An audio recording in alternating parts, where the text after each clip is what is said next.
Professor Wagner Cabral, é esse homem que nós estamos conversando hoje. Professor, agora vamos conversar um pouquinho da nossa aldeia. O nosso governador tem uma experiência de 4 anos de estar trabalhando na oposição. O Temer, os tempos do Temer. O Temer, evidentemente, não fez nenhum gesto agradável ao governo, ao contrário. E ele então trabalhou esse tempo todinho de costa para Brasília, Brasília de costa para o Maranhão.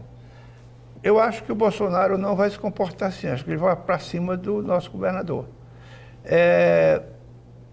Você acha que tem... ousadia? Tem, mas tem espaço?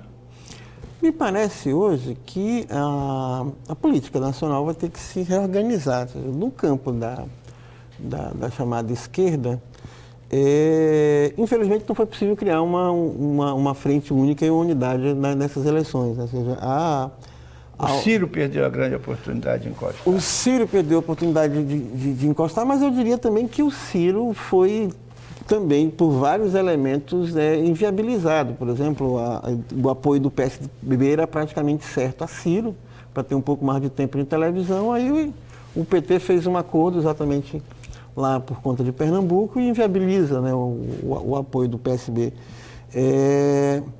Muita gente, né, apontou com razão desde o início da eleição que o PT ficou excessivamente atrelado à preservação da imagem e ao simbolismo da figura do Lula, né? Eles têm todos direito, e todo mundo tem direito de questionar a prisão do Lula de forma, né,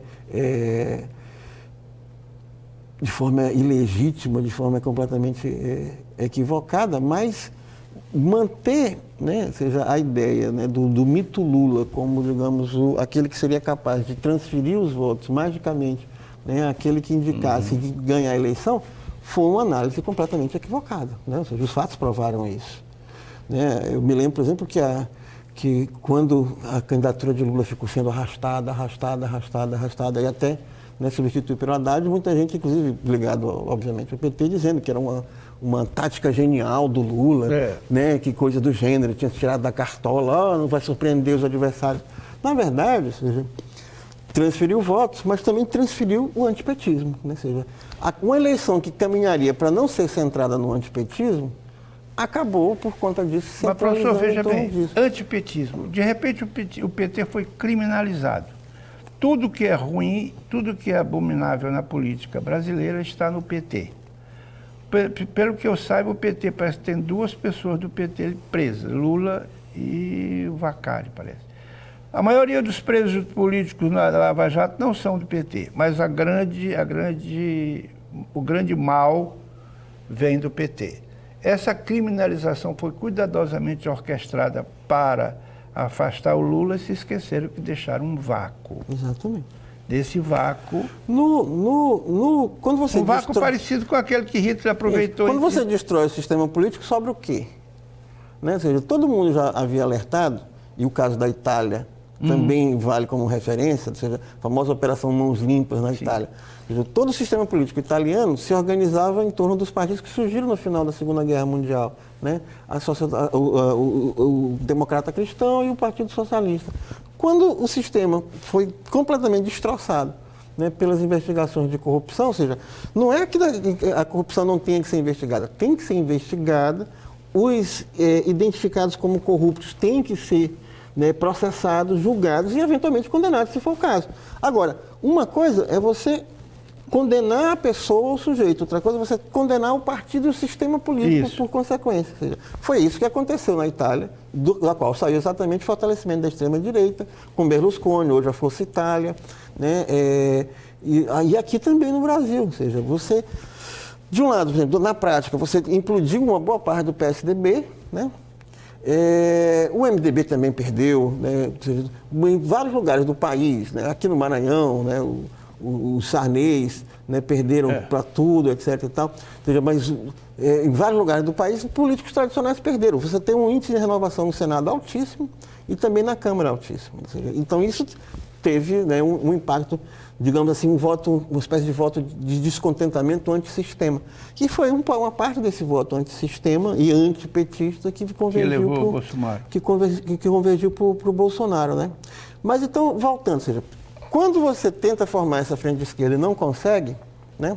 E também não consegue no segundo turno, Ciro foi para a Europa, a Marina somente falou no finalzinho, etc. e tal. Ciro já está se preservando, né, para 2022, considerando que com todos os problemas o sistema político consegue se manter no próximo período.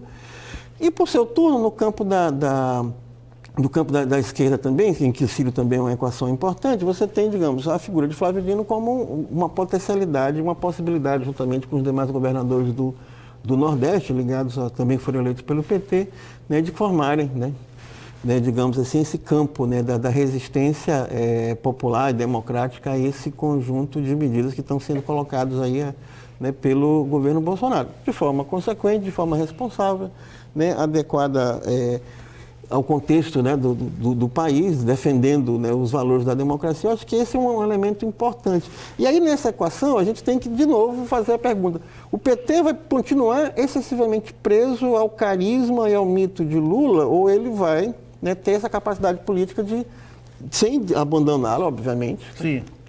Mas existir sem a figura do Lula. Existir sem a figura do Lula, porque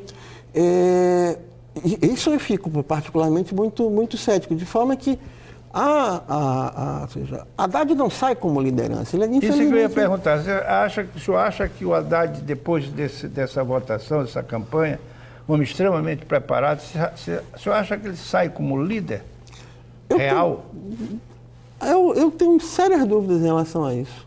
Porque a lógica do PT, infelizmente, não me parece que vai mudar, no sentido de que, né, as decisões vão continuar sendo centradas em torno da figura do Lula. Ou seja, a menos que eles, de fato, façam, né, uma revisão muito grande, uma autocrítica muito grande, que já foi colocada, né? Ou seja, não é uma expiação pública, nem ficar se autoflagelando publicamente, mas é preciso, né? E, de uma maneira geral, ou seja, essa discussão em torno, né, do que seria um debate mais amplo sobre a reinvenção das esquerdas, né, nesse contexto de implosão, de crise do sistema político, marcado por esses escândalos de corrupção, de ameaça, né, do fascismo, que vai ter implicações, porque, como você bem lembrou, ou seja, Flávio Dino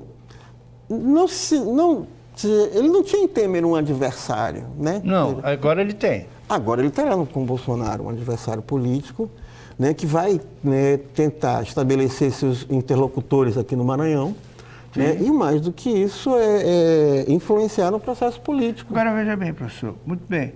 Ele vai tentar interlocutores no Maranhão. Quem? Me parece que inicialmente, ou seja... Seria o próximo Maria do Sarney, do pessoal do MDB? Aí vem... Melhor, do MDB. Aí vem o ponto crucial, ou seja, o discurso de Bolsonaro é antissistema e antipolítica tradicional. Sim. Na prática, por exemplo, para ter esse mínimo de base parlamentar no Congresso Nacional, ele vai ter que se aliar exatamente com Rodrigo Maia e coisa, né? Os Sarney estão fazendo o que eles sempre fizeram. Eles estão se oferecendo de mão beijada para o presidente da República.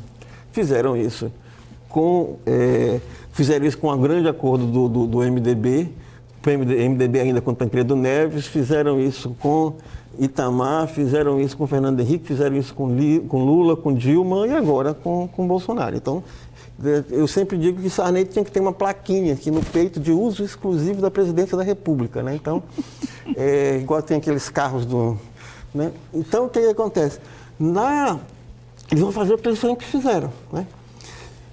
A contradição de Bolsonaro é se ele vai aceitar ou não essa interlocução. Por sua vez, há um interlocutor que me parece, pelo fato de ser policial federal e ter relações, né, no Congresso com a própria família, é o Aloysio Mendes, né, que também veio para o Maranhão, né, pelas mãos de Sarney. Pelas mãos de Sarney, né? E, obviamente, né, quem foi a base dele, né? Por exemplo, a Maura Jorge teve 10% dos votos.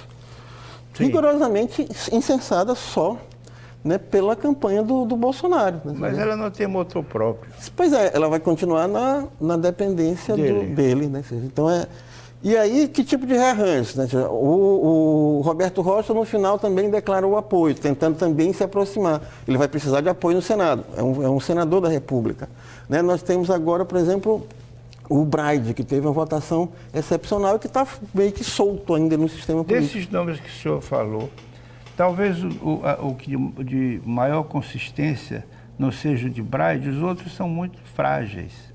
Talvez o de Braide não seja de maior consistência. Sim, mas aí, no caso, seria preciso... Né, aí vamos observar, digamos, os próximos movimentos, seja, de cada um. Seja, de um lado, né, para onde é que vai acenar o Braide, já que ele não me parece que ele fez algum posicionamento no segundo turno, eu não me lembro. Não, né? não. Eu não me lembro que ele tenha se posicionado. Não se posicionou, não. Ou seja, para onde ele vai, já depois que tomar posse lá em 1º de fevereiro. E, obviamente, né, muita gente, a essa altura do campeonato, está se colocando. Porque, do ponto de vista do jogo político local, ou seja, como ele é muito provavelmente candidatismo à Prefeitura de São Luís agora em 2020, ou seja, a lógica é ele se alinhar contra, né, o Flávio Dino, porque não tem espaço ali no grupo. Né? Então, nesse sentido, a velha lógica da política, né, o inimigo do meu inimigo é meu amigo. Então, o que me parece ser, do ponto de vista do xadrez, pode ser que as peças se movimentem de outra maneira. O que o xadrez político indica é que haveria uma aproximação, né? Houve várias tentativas. De um lado, o grupo Sarney, Roberto Rocha, Braide com o Bolsonaro, né? E Aloysio Mendes também nesse meio, seja, tentando discutir e tentar, de alguma maneira, ser a figura de mediação nessa relação do Maranhão com o governo federal. Porque isso tem implicações do ponto de vista de indicação de cargos públicos no Estado, quem é o superintendente da Caixa, quem é o cara do superintendente do Brasil, dos cargos públicos. Ele disse que isso aí nem não tem vinculação política. É o que ele sonha. É o discurso dele, né, na campanha. Outra coisa é a prática concreta do exercício do mandato. Né? Professor, o papo tá bom, passa depressa, a gente volta já, o nosso segundo bloco esgotou nesse momento.